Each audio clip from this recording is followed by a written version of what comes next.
Une interprétation que nous pouvons écarter d'emblée en ce qui concerne la définition du vainqueur, c'est que les vainqueurs occuperaient une place différente de tous les autres croyants dans la question de la grâce. Beaucoup d'idées fausses ont circulé autour de la question des vainqueurs à ce propos, et elles ont jeté le discrédit sur toute cette question. L'une de ces idées concerne la récompense. On lui a donné une place exagérée et la notion de grâce a été diminuée par rapport à ce qu'elle est réellement dans le cas des vainqueurs. Or, croyez-moi, bien-aimés, parmi tous les gens de l'histoire de ce monde, jusqu'à la fin, les vainqueurs connaîtront plus que tous les autres la nécessité de l'absolue grâce de Dieu, et dans la gloire, ils chanteront très hautement le cantique de la grâce. Il est bon pour nous de savoir ce que représente le vainqueur. Il existe à ce propos certaines idées qui doivent être immédiatement écartées. L'une d'entre elles est que les vainqueurs sont une sorte d'élus parmi les élus, une élite spirituelle choisie dans la préscience et les conseils de Dieu, pour occuper une place spéciale. Rejetons tout de suite cette idée car il n'en est rien. Cela serait tout à fait contraire à l'intention de Dieu. L'intention de Dieu est que son peuple occupe la position tenue de façon représentative par les vainqueurs, mais ceux-ci seuls l'occupent, car les autres ont failli. Ainsi, les vainqueurs ne sont pas une compagnie élue, hors des élus. Si souvent la réaction à cette question a été exactement celle-ci, or lorsque vous parlez des vainqueurs qui parviennent à une certaine position, qui sont récompensés d'une façon spéciale, vous faites une différence entre eux et tous les autres dans la question de la grâce, comme s'ils étaient un peuple jouissant d'une faveur qui n'est pas celle de la grâce. Mais cela est inexact. Laissez-moi répéter ce que j'ai dit. Il y a une chose qui se trouvera très très près des cœurs de tous ceux qui deviendront des vainqueurs, à savoir la très profonde conviction ferme que sans la grâce et la miséricorde de Dieu, ils n'y parviendront jamais. Et ils en seront plus conscients que tous les autres. Donc, écartons ces idées fausses et venons-en à la signification réelle du vainqueur.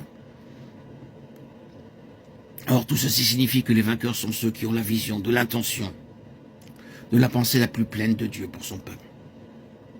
Ils ont la vision à un temps où celle-ci a été très largement perdue. Ils voient quand les autres ne voient pas. Les yeux de leur cœur sont éclairés. Ce que Dieu recherche réellement est pour eux une chose très claire et présente.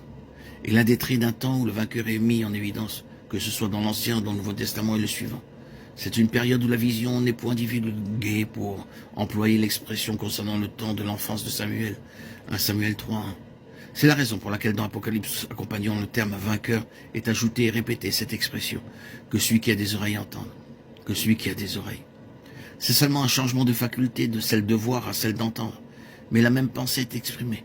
Savoir, la perception, la faculté de percevoir, la capacité de saisir. Je ne suis pas sûr qu'il n'y ait pas dans la répétition de cette phrase la suggestion que dans les églises au sein du peuple du Seigneur, nombreux sont ceux dont la faculté d'entendre ce que l'Esprit dit s'est amoindrie ou éteinte, et que le Seigneur est en train de lancer un appel au milieu de son peuple, à quiconque n'est pas dans cet état quant à lui spirituel. Ainsi le vainqueur est quelqu'un qui possède la faculté spirituelle de voir, d'entendre, de saisir, de percevoir ce que le Seigneur recherche réellement, ce qu'est sa pleine pensée en un temps où on n'en est pas ainsi de façon générale au sein du peuple de Dieu.